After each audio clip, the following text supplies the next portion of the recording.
कंचन राज मुजफ्फरपुर।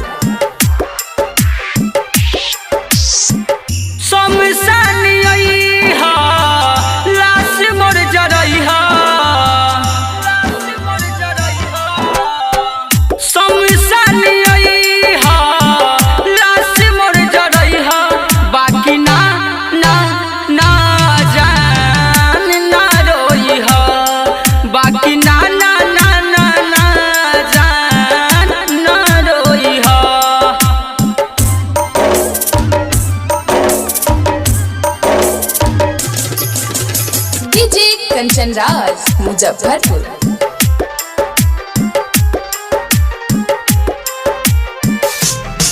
मोरा दिलवा तोरी के तू बड़ी गलती कैलू हो, ना जाने के करा दिल में तू घर बनैलू हो।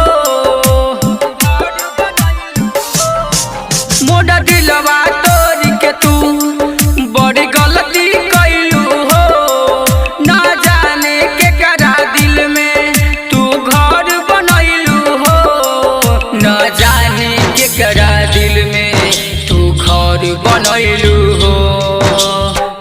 चुप कैसे अइहा केहू से ना बतइहा, बाकी ना ना ना जान ना रोइहा, बाकी ना ना ना ना ना जान ना रोइहा।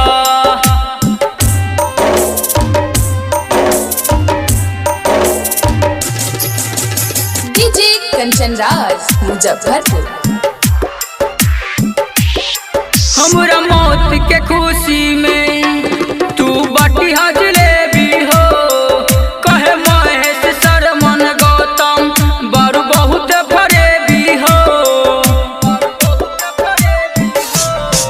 हमरा मौत के खुशी में तू बटी जलेबी हो, कहे महेश शर्मन गौतम बड़ बहुत फरेबी हो। कहे महेश शर्मन गौतम बड़ बहुत फरेबी हो।